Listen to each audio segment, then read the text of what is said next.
di hadapan orang, di rumah orang, tentulah berbeza dengan di rumah. Masya Allah.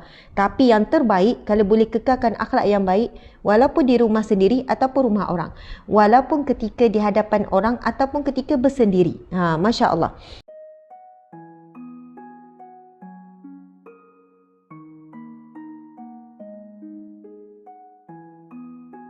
Okey, subhanallah. Jadi nak sebutnya akhlak ni perkara yang semula jadi. Tak perlu dipaksa dah. Jadi sebelum nak jadi semula jadi dia memang lemah lembut. Semula jadi dia tu kalau jalan tunduk. Semula jadi kalau jumpa orang bagi salam. Sebelum nak sampai semula jadi tertanam, tak payah dibuat-buat tu, dia mesti bermula dengan proses menanam dulu. Sampai dah kuat, jadi tak perlu lagi dah nak baja, nak itu, nak ini. Dia dah keluarkan daun yang cantik, bunga yang menarik. Kita tahu contoh terbaik akhlak adalah Rasulullah sallallahu alaihi wasallam. Sebagaimana firman Allah dalam surah Al-Ahzab ayat 21. Bismillahirrahmanirrahim. Laqad kana lakum fi Rasulillahi uswatun hasanah liman kana yarjullaha wal yawmal akhir wa zakarallaha katsira. Sadaqallahul azim. Subhanallah. Sahabat-sahabat dimati Allah sekalian, Nabi SAW, Allah berfirman yang bermaksud, demi sesungguhnya bagi kamu pada diri Rasulullah itu contoh ikutan yang baik, iaitu bagi orang yang sentiasa mengharapkan redha Allah dan balasan yang baik di hari akhirat, serta ia pula menyebut dan banyak mengingati Allah. Masya Allah. Ada firman Allah yang lain. Allah berfirman, Bismillahirrahmanirrahim, Qul in kuntum tuhibbunallah fattabi'uni yuhibbukumullah wa yaghfir lakum dzunubakum. Allahu akbar. Allah berfirman, Qul, wahai Muhammad, katakan kepada siapa? Kepada kita, umatnya. In kuntum tuhibbunallah, sekiranya kamu mencintai Allah, fattabi'uni, maka ikutilah aku. Yuhibbukumullah, nescaya kamu akan dicintai oleh Allah. Wa yaghfir lakum dzunubakum, dan kamu akan diampunkan Allah. Subhanallah, antara hijrah yang kita nak buat adalah kita nak mengikuti akhlak Nabi sallallahu alaihi wasallam. Antara akhlak Nabi sallallahu alaihi wasallam, sahabat semua, Nabi sentiasa berwajah manis. Wajah yang manis ini bukan tergantung kepada cantik atau tidak, bukan bergantung kepada warna kulit. Wajah yang manis ini, ia berkait dengan hati. Ketika wajah kita senyum, hati kena senyum juga. Ketika kita menyapa orang, hati kita kena ikhlas menyapa kerana nak ikut sunnah Nabi. Tetapi ada senyuman yang boleh bawa fitnah. Contohnya senyuman seorang wanita kepada seorang lelaki ajnabi, lelaki asing. Bila kita berjalan di shopping komplek, di kedai, di pasar malam, wanita solehah akhlaknya lebih baik menundukkan pandangan. Bukan tengok melilau, tengok mata, tengok orang tu, handsome lah, yang tu ni, tengok melilau. Lebih baik situasinya adalah kita menundukkan pandangan. Bukan sampai tak nampak tiang, langgar tiang atau apa sekalian, tunduk pandangan, kita nampak laluan depan. Tetapi yang ditundukkan pandangan daripada panahan-panahan. Ini kan disebut dalam hadis Nabi. Sesungguhnya pandangan an-nazaratun, pandangan mata itu syatrun, adalah satu anak panah.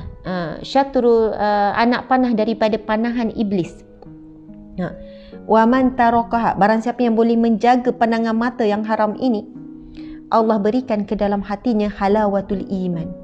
Allah akan berikan kepadanya kemanisan iman, halawatul iman. Sahabat-sahabat sekalian, akhlak Rasulullah, sahabat berkata, kami tidak pernah melihat Rasul melainkan dalam keadaan wajah yang manis. Bukan kerana Rasul tidak ada ujian sampai Rasul selalu senyum, bukan kerana Rasulullah itu tidak ada sakit, tetapi Rasul berusaha untuk memberikan wajah yang manis kepada para sahabatnya. Dan akhlak Rasulullah yang lain, Rasul suka memberi salam, Assalamualaikum. Bahkan para sahabat berebut dengan Rasulullah siapa yang bagi salam dulu. Ada seorang sahabat ni dia cuba bersembunyi, mungkin di sebalik pokok ke, di sebalik apa ke, sebab dia nekat, kali ni aku nak bagi salam dulu kepada Rasulullah. Tetapi pun begitu, Rasul juga yang berjaya dulu bagi salam. Tuan-puan sekalian, selamanya yang memberi lebih baik daripada yang menerima. yang memberi kasih sayang lebih baik daripada yang menerima kasih sayang. Jadi jangan berkira kalau kita asyik beri kasih sayang, ustazah asyik saya je beri kasih sayang, suami tak ada nak balas sangat pun, saya je duk beri, saya je duk sayang kawan saya tu macam tak ada balas pun. Tuan puan sekalian, memang yang memberi ini akan diuji keikhlasannya. Kita memberikan kerana Allah, jadi berilah tanpa syarat, bukan syarat dibalas, bukan syarat untuk kita dapat semula apa yang kita beri. Dan sebab ikhlas kita tu kan, syaitan akan rasa macam geram kat kita tau. Dia ni walaupun orang ni tak balas, dia tetap beri juga. Siapa yang memberi perhatian lebih baik daripada yang menerima perhatian. Siapa yang beri perhargaan lebih baik daripada yang menerima perhargaan. Siapa yang memberi sedekah lebih baik daripada yang menerima sedekah. Siapa yang memberi apa kita sebut tadi kita nak sebut memberi senyuman lebih baik daripada orang yang balas senyuman. Siapa yang memberi salam lebih baik daripada orang yang menjawab salam. Rasulullah selalu dengan sahabat berebut siapa nak bagi salam dulu. Masya Allah. Jadi kalaulah kita ditakdirkan Allah menjadi orang yang memberi, jangan kecewa sebab kita sebenarnya orang yang terpilih. Itu disebut dalam hadis Nabi, sesungguhnya tangan yang di atas lebih baik daripada tangan yang di bawah. Maksudnya yang memberi itu lebih baik daripada yang menerima. Kan? Jangan kecewa kalau kita sentiasa menjadi orang yang sentiasa memberi, ini orang yang terpilih oleh Allah. Subhanallah. Dan Rasulullah sentiasa memberi, tuan-puan sekalian. Beri perhatian, beri kasih sayang, beri senyuman, beri ilmu, beri kebaikan tanpa mengharapkan balasan daripada orang yang Rasulullah beri. Masya Allah. Dan mudah-mudahan asbab kita ni kan, tuan-puan sekalian, contoh kalau kita beri je dapat balik kan. Kita bimbang bila kita tak dapat balik, kita menjadi seseorang yang mengungkit, seseorang yang tak melakukan sesuatu ikhlas kerana Allah. Allahu Akbar. Subhanallah, saya pernah baca satu kata-kata yang sangat mendalam. Kata-kata yang sangat mendalam. Saya sendiri sakit nak terima kata-kata ni.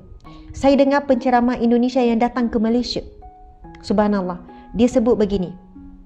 Sekiranya kamu tidak dapat apa yang kamu beri, barangkali kamu belum ikhlas memberi. Masya Allah. Kemudian dia jelaskan. Contohnya, kita berikan makanan kepada jiran. Sekali tak balas, 2 kali tak balas, 3 kali tak balas. Adakah kita akan terus memberi ataupun kita berhenti memberi?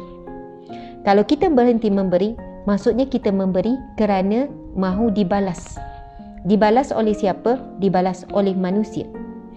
Tapi jika kita tak berhenti memberi, itu petanda kita memberi kerana ilahi. Dan percayalah, kerana keikhlasan tersebut kita mengalahkan syaitan. Kedua, kerana keikhlasan kita tersebut, insya-Allah kita akan dapat balasan bukan daripada jiran tu. Mungkin jiran tu Allah uji kita untuk kita kekalkan daya ikhlas kita. Sebab ada orang, dia memang selalu beri, tak non-stop beri sebab dia non-stop menerima juga. Bila beri pada jiran, jiran pun balas, lepas tu beri lagi, balas. Dia ada 5 jiran. Ada 2 orang je yang beri balas. Akhirnya 2 orang tu je yang dia bagi. Yang 3 orang lagi tak balas, tak bagi dah. Tapi kalau kita dapat balasan, itu bonus lah. Itu rezeki kita lah. Semua orang mengharapkan begitu. Bila beri dapat nak segera di dunia.